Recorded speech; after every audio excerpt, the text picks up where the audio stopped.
ഞാൻ ഫെബി. ഞാൻ ഇന്നൊരു ബീഫ് റെസിപ്പി ആയിട്ടാണ് വന്നിരിക്കുന്നത്. അപ്പം ഇന്ന് ഞാൻ ഉണ്ടാക്കാൻ പോകുന്നത് പച്ചക്കുരുമുളക് കാന്താരി പോത്ത് പെരളൻ. അപ്പോൾ അതിന് വേണ്ടിയിട്ട് എന്തൊക്കെയാണ് വേണ്ടതെന്ന് നമുക്ക് നോക്കാം.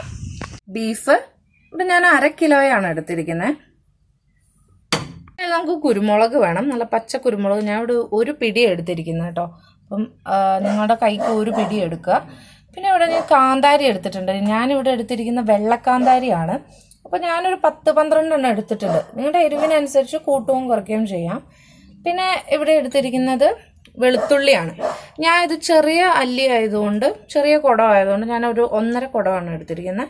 അപ്പോൾ വലിയ കുടമാണെങ്കിൽ 1 കുടം, അല്ലെങ്കിൽ ചെറിയ കുടമാണെങ്കിൽ നിങ്ങൾ ഒരു 2 കുടം 1.5 കുടം എടുക്കുക.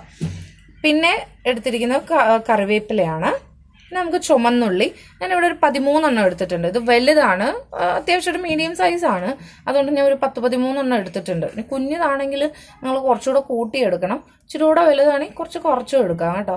പിന്നെ ഇതൊരു വലിയ കഷ്ണം ഇഞ്ചിയുണ്ട്. ഇതൊരു ഞാൻ 3ആയിട്ട് മുറിച്ചിട്ടേക്കുന്ന, പക്ഷേ ഇതൊരു വലിയ കഷ്ണം ഇഞ്ചിയുണ്ട്. പിന്നെ ഒരു ചെറിയ 2 കഷ്ണം പട്ട എടുക്കണം. നമുക്ക് കുറച്ച് ഉപ്പ് വേണം, കുറച്ച് മഞ്ഞൾപ്പൊടി, കുറച്ച് മല്ലിപ്പൊടി, ഇത് കുറച്ച് ഗരം മസാല പൊടിച്ചതാണ്, ഇത് പെരുംജീരകം, വെളിച്ചെണ്ണ, വിനാഗിരി.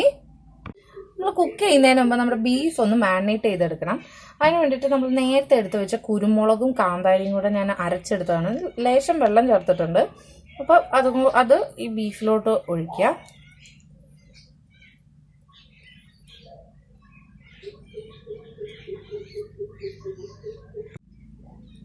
നമുക്ക് കുറച്ച് ഉപ്പ് ചേർത്ത് കൊടുക്കണം. ബീഫിൽ അധികം ഉപ്പ് ഇപ്പോൾ ചേർക്കണ്ട, കാരണം കുറച്ചിട്ടാൽ മതി. കാരണം നമ്മൾ ഇനി കറി ആക്കുമ്പോൾ നമ്മൾ ചേർക്കാനുള്ളതുകൊണ്ട് കുറച്ച് ഉപ്പിട്ടാൽ മതി. ഉപ്പ് നമ്മൾ വിനാഗിരി ഇപ്പം ഞാൻ 1 അടപ്പാണ് എടുത്തിരിക്കുന്നത്. അപ്പം നിങ്ങൾ 1 സ്പൂണിൽ എടുക്കുക. 1 സ്പൂൺ വിനാഗിരി ഇട്ട് നന്നായിട്ടൊന്ന് മാരിനേറ്റ് ചെയ്ത് മാറ്റി വയ്ക്കണം. ഇതൊക്കെയൊന്നും അതിനകത്തേക്ക് പിടിക്കണ്ടേ, അതിന് വേണ്ടിയിട്ടാണ്. കുരുമുളകും കാന്താരിയൊക്കെ നന്നായിട്ട് ബീഫിൽ പിടിക്കാൻ വേണ്ടിയിട്ടാണ്. ഓക്കെ, നമുക്ക് ഇതിന് വേണ്ടിയിട്ട് ചുമന്നുള്ളി, ഇഞ്ചി, വെളുത്തുള്ളി വെവ്വേറെ ചതച്ചെടുക്കണം. അതിപ്പോൾ ഞാൻ ചുമന്നുള്ളി ചതയ്ക്കാൻ പോവാണ്. ഞാനിവിടെ ഇടികല്ലിലാണ് കേട്ടോ ചതയ്ക്കുന്നത്. ചുമന്നുള്ളി ഞാനൊന്ന് റഫായിട്ട് ചതച്ചെടുത്തിട്ടുണ്ട്. നല്ല ഫൈനായിട്ട് വേണ്ട, ഒന്ന് റഫായിട്ട് ചതച്ചെടുത്താൽ മതി കേട്ടോ. ഇതുപോലെ വെളുത്തുള്ളി ചതച്ചെടുക്കാം. വെളുത്തുള്ളി ഞാൻ ചതച്ചെടുത്തിട്ടുണ്ട്. നമ്മളെ റഫായിട്ട് ചതച്ചാൽ മതി കേട്ടോ. ഒരുപാട് ഫൈൻ പേസ്റ്റ് ഒന്നും ആക്കണ്ട, ജസ്റ്റ് റഫായിട്ട് ചതച്ചാൽ മതി. നമുക്ക് ഇഞ്ചിയും കൂടെ ഒന്ന് ചതച്ചെടുക്കാം. ഇഞ്ചി ഞാൻ ചതച്ചെടുത്തിട്ടുണ്ട്. നമുക്ക് കുക്ക് ചെയ്ത് തുടങ്ങാം. ഞാനിവിടെ മൺചട്ടിയാണ് എടുക്കുന്നത്. നിങ്ങൾക്ക് മൺചട്ടി അവൈലബിൾ അല്ലാന്ന് വെച്ചിട്ട് നിങ്ങൾ ഈ റെസിപ്പി ഉണ്ടാക്കാതെ ഒന്നും ഇരിക്കരുത്. പാനിൽ ആയാലും നമുക്ക് ഉണ്ടാക്കാം. മൺചട്ടിയിൽ ഉണ്ടാക്കുമ്പോൾ കുറച്ചുകൂടി ഒരു നാടൻ ടേസ്റ്റ് കിട്ടും എന്നുള്ളതുകൊണ്ടാണ് മൺചട്ടി ഞാൻ എടുത്തത്. നമുക്ക് ചൂടായ മൺചട്ടിയിലേക്ക് എണ്ണ ഒഴിച്ചു കൊടുക്കണം. വെളിച്ചെണ്ണയാണ്, നാടൻ വെളിച്ചെണ്ണയാണ്. വെളിച്ചെണ്ണ നന്നായിട്ട് ചൂടായിട്ടുണ്ട്. ഞാനിപ്പോൾ പെരുംജീരകം അങ്ങനെ തന്നെ ഇടാണ്. പെരുംജീരകം ഒന്ന് പൊട്ടി വരുമ്പോഴത്തേക്കും നമുക്ക് ഞാനിവിടെ കണ്ടോ 2 കഷ്ണം പട്ടയാണ് എടുത്തിരിക്കുന്നത്. ഒരു കുഞ്ഞു കഷ്ണം. അപ്പോൾ ഈ 2 പട്ടയും കൂടെ അതിനകത്തോട്ട് ഇട്ട് കൊടുക്കുന്നുണ്ട്.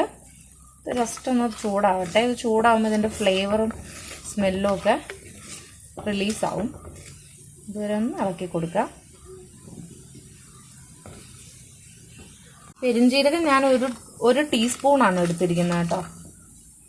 ഇനി ഇതിലേക്ക് നേരത്തെ ചതച്ച് വെച്ച് വെളുത്തുള്ളി ഇടുക.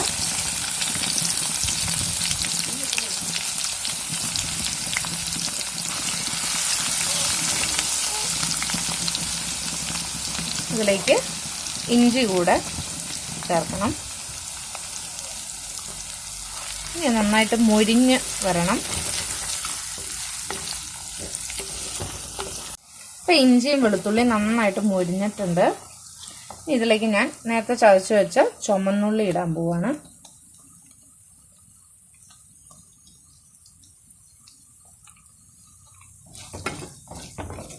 ഇനി അത് മൊരിയുന്ന വരെ ഇറക്കി കൊടുക്കുക.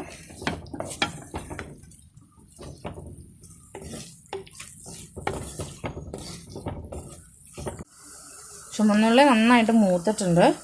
അപ്പം നമുക്ക് ഒരു 1/2 ടീസ്പൂൺ മഞ്ഞൾപ്പൊടി ചേർത്ത് കൊടുക്കാം. ഇതിനൊരു 2 ടീസ്പൂൺ മല്ലിപ്പൊടി ചേർക്കുന്നുണ്ട്. അപ്പം ഞാനൊരു 1/4 ടീസ്പൂൺ ഗരം മസാല ഇതിൽ ചേർക്കുന്നുണ്ട്. ഇതെല്ലാം കൂടെ ഇളക്കുക. പൊടിയുണ്ട് പച്ചമണമൊക്കെ ഒന്ന് മാറുന്ന വരെ എന്നിട്ടൊന്ന് ചൂടാവട്ടെ. പിന്നെ ഇത് അത്ര മസാലയൊന്നുമുള്ള ഒരു മൈൽഡ് ഫ്ലേവറാണ്, പക്ഷേ നല്ല സ്പൈസിയാണ്. പക്ഷെ ബാക്കിയുള്ള മസാലകളൊന്നും നമ്മൾ ഒരുപാട് അങ്ങനെ ഉപയോഗിക്കുന്നില്ല. പച്ചമണമൊക്കെ ഒന്ന് മാറിയിട്ടുണ്ട്. നമ്മൾ നേരത്തെ മാരിനേറ്റ് ചെയ്ത് വെച്ചിരിക്കുന്ന ബീഫ് നമ്മൾ ഇതിലേക്ക് ചേർത്ത് കൊടുക്കുകയാണ്. ഇതിലെ വെള്ളവും എല്ലാം കൂടെ ചേർത്ത് കൊടുക്കാം.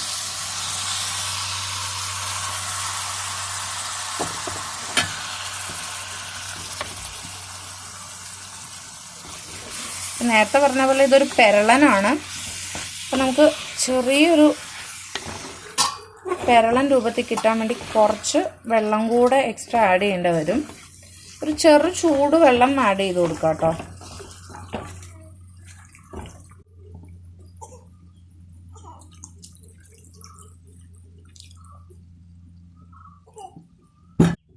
ഇനി നമുക്ക് കുറച്ച് ഉപ്പ് ചേർത്ത് കൊടുക്കാം ആവശ്യത്തിന്.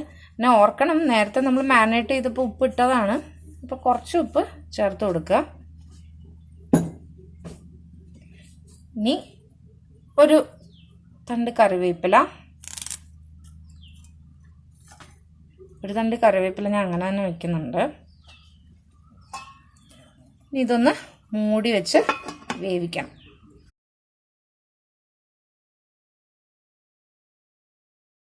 നമ്മുടെ കറി റെഡി ആയിട്ടുണ്ട്.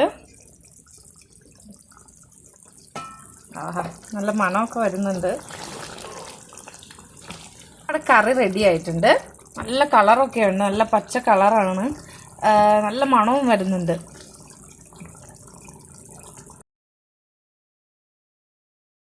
നമ്മുടെ കറി റെഡി ആയിട്ടുണ്ട്. ഇന്ന് ഞങ്ങൾ നല്ല ചൂടൻ പൊറോട്ട ഉണ്ടാക്കേണ്ടത്, അതിൻ്റെ കൂടെയാണ് ഞങ്ങൾ കഴിക്കാൻ പോണത്. അപ്പം നിങ്ങൾ പൊറോട്ടയുടെയോ അപ്പത്തിൻ്റെയോ കപ്പയുടെയോ ഒക്കെ കൂടെ ഒന്ന് കഴിച്ച് നോക്കിയിട്ട് അഭിപ്രായം പറയണം. കാരണം ഇത് ഞാൻ തന്നെ ഉണ്ടാക്കി നോക്കി വിജയിച്ച ഒരു റെസിപ്പിയാണ്. അപ്പം നിങ്ങൾ ഇതുവരെ കഴിച്ചിട്ടുണ്ടാവാൻ ചാൻസ് ഇല്ലാത്തൊരു ടേസ്റ്റ് ആയിരിക്കും, ഒരു യുണീക്ക് ടേസ്റ്റാണ്. അപ്പം നിങ്ങൾ കഴിച്ച് നോക്കിയിട്ട് ഇഷ്ടമായാലും ഇഷ്ടമായില്ലെങ്കിലും ഞങ്ങളെ അറിയിക്കണം. അപ്പം അടുത്ത വീഡിയോ ആയിട്ട് കാണുന്നവരേക്കും ബൈ.